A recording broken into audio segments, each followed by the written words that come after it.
Good evening, everyone, and welcome to my futon. This is the Kyle Zeitler Show.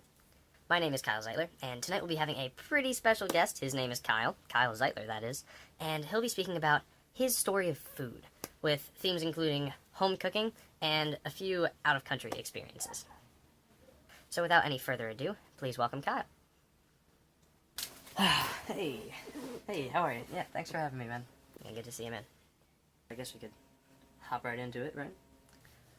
So, Kyle, before we go into any, in-depth questions or anything like that, do you think you could just elaborate a little bit on the theme that you told me you'd be speaking about, which was home cooking? Yeah, let's see, I guess I would call it a theme of my food experiences, just because so much of my food evolution, I guess, has taken place in the home. My mom has always cooked for our family about 5 or 6 out of the 7 days of the week, and just the way that kind of her cooking has evolved has very much influenced the way that I experienced food evolved, just because I ate at home so much, and I got a lot of influence from that. Put it in perspective, I guess, from 1996 when I was born until 2005, which is when my sister was born, we pretty much just ate the normal American diet: mac and cheese, peanut butter and jelly, hamburgers and hot dogs, the whole thing. And so in 2005, when my sister was born, my mom met this woman, Michelle, through my sister in like a kindergarten thing, and she was starting to eat organic and natural and whole foods and stuff like that. And so they kind of got into a partnership.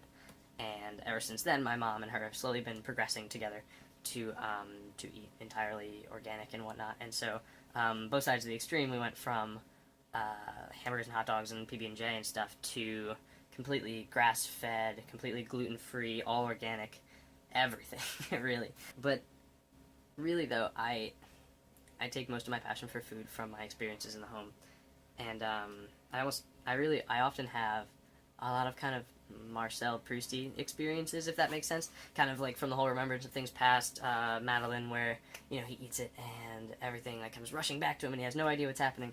And up until I actually read that, I had very similar experiences with barbecue pulled pork. I guess my mom made that a lot when I was a kid, but not necessarily that I was completely whisked away to a new world. But at the same time, it was surreal, because it didn't even have to taste good for me to just thoroughly enjoy pulled pork. And I think that's it's really awesome that I just kind of picked that up in college English 1 class. And so it was a revelation that I had never really thought about before reading that, just because I never really put that much thought into the actual food experience as a person. But my events in the home have definitely shaped my food experience more than really anything else that I've done in my life. So with that home cooking theme, you also mentioned that you had pretty diverse food experiences as well. Can you maybe go into depth a little bit about where you've been in terms of food and which ones were, I guess, the most influential in your life? Okay, so I've been to Spain, France, England, Morocco, Mexico, and here. I believe that's it. Yeah, so I haven't really been too many places, but each one of those places kind of has a special place in my heart for their food. I guess I'll start with the most normal and kind of move up to Moroccan food. But yeah, England, I had pretty awesome fish and chips there. It was pretty awesome, is kind of an overstatement. I had fish and chips there. I don't know, maybe I did it wrong, but it was kind of just a really greasy fried fish and French fries. I had really high expectations for this fish and chips deal, and I was not impressed. No offense to the English people, but I don't know, I must have went to the wrong place or something like that. But yeah, no, France, the food was good. I didn't really do much exploring as far as food goes, just because I was only there shortly. But the only thing that really stood out was the fact that all the people there were terrible. They were all so mean to us. And I guess that must not be everyone, but I guess the French servers in Paris, just not very kind, especially because we didn't know any French at all. Moving on to Spain. Spain was cool. Had some really awesome swordfish steaks. That kind of stands out as one of the most exotic meals I've ever had, just because it was a swordfish steak accompanied by a ham and cheese omelet, which when I ordered it, I had no idea what I was getting, because it was all in Spanish, and I don't really speak that good of Spanish. I'm okay. I know how to order food. I just don't know the names of the food that I was ordering. So here I am thinking I'm getting like a steak and like a ham, like a steak of ham, and then I get a swordfish steak and a ham and cheese omelet. And so it was definitely an interesting experience. And then we get to Morocco, and I had, what was it? It was like I guess Morocco. It wasn't really the food that made it special. It was kind of the way that they treated the food. It was really just couscous with vegetables and meat and fish and weird like stuff, kind of like a paella made of couscous. It was interesting, but it was really, yeah. I'd never seen anyone treat food the way that they did. I guess because they were kind of treating us, the group of us, kind of tourists, as kings, that they kind of inherently treated the food very well. Just because the food was, I guess it was very normal for them. It was the same spices as everyone used. It was made by like a chef, but it wasn't anything different than a normal peasant person would have. And here they are, kind of almost like presenting it to us like above themselves. And I don't know. It kind of, I don't want to say it humbled me, but it did at the same time.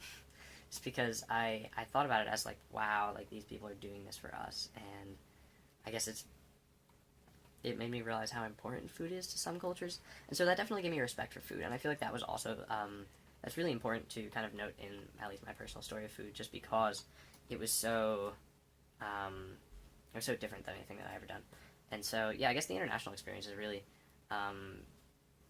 they each had their own different treatment about them, and not even the flavors of the food. I mean, I'm sure if I went to some fancy restaurant in France, I would have been blown away by the flavors of the food, but it was really the presentation of the food in all the places that I've been that really changed the way that I look at food in general, and just kind of the way that I understand the whole process, I guess.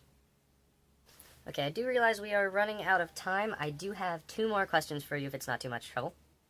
Yeah, sure, we could 2 more. Yeah, sure.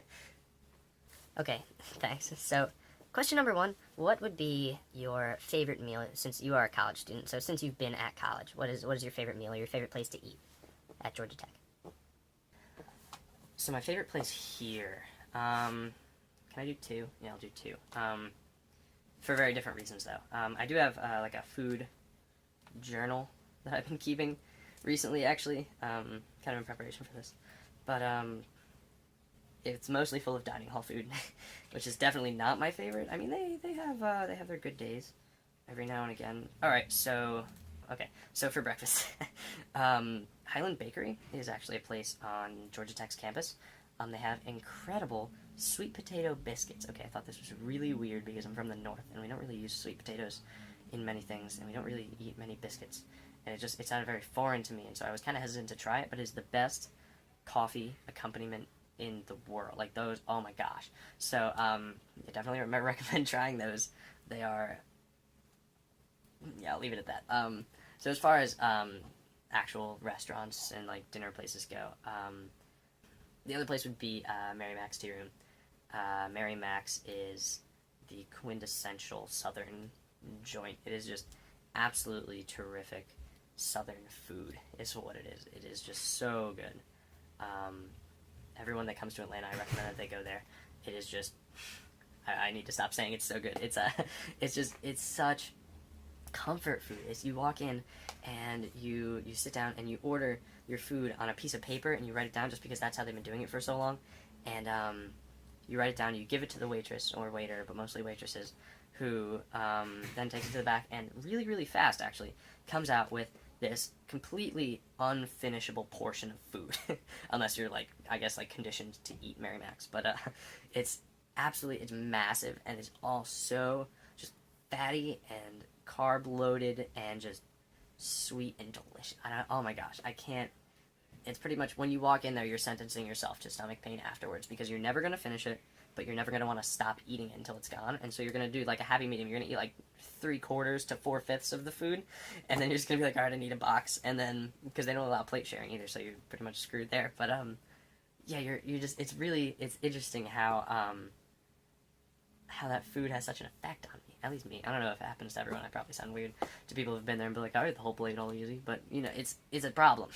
And so yeah, it's probably the most impactful food that I've eaten since I've been in Atlanta. Like the most, like makes me feel the most emotions, makes me feel the most like at home, the most comfortable, the most stress relieved, just quaint tasting food.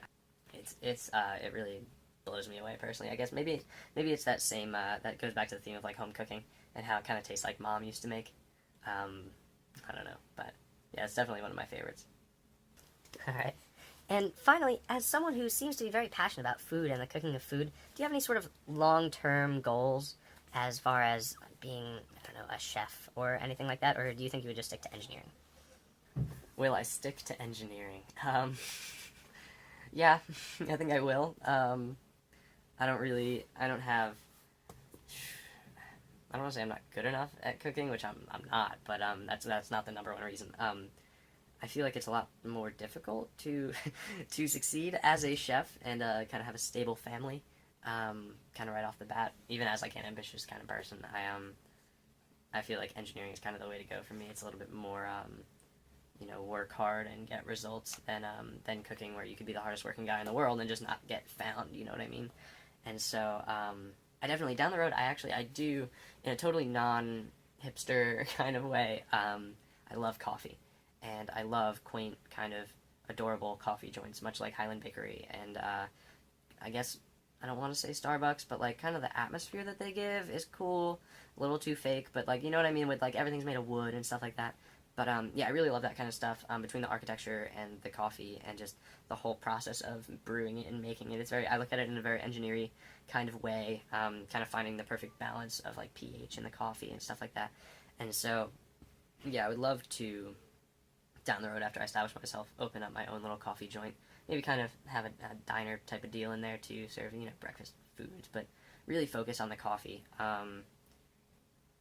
It's simple, I guess, and I definitely down the road I think it would be cool to kind of have something that connects me to other people, and just to be able to have someone walk into my coffee shop and me just be like that retired old guy that still runs the coffee shop and just be like, hey Fred, and him be like, hey Kyle, and then be like, I'll just have the usual, and then not have to actually say anything about the food, and then just pop out a half and half coffee and a waffle or something like that, just that because the guy.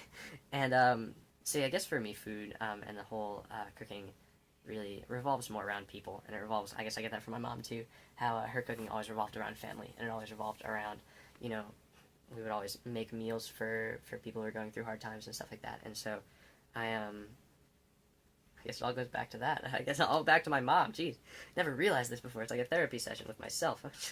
But I guess the biggest thing is just that I like to cook, and I'm not going to stop doing it if it's not my profession. I would love to be home in time to cook dinner for my family when I'm older. I would love to be able to cook for other people and have a good time doing it. Not immediately, though. And I see a lot of years of hard work that don't involve, because cooking for me is a leisure time activity, and I see a lot of years of hard work that don't involve leisure time activities. Not a lot, but a few years. And yeah, I guess that's really it. Yeah, I'm a little bit more of an engineer than a chef. Okay, thank you so much, Kyle. That is all the time that we have for tonight. I really appreciate everyone coming out to tonight's show. I really appreciate you. Thank you very much for coming. Hey, thank you so much for having me on the show. I really appreciate it. Yeah, good seeing you, man. Take care. And that's all for our show tonight. Have a good evening, and come back soon.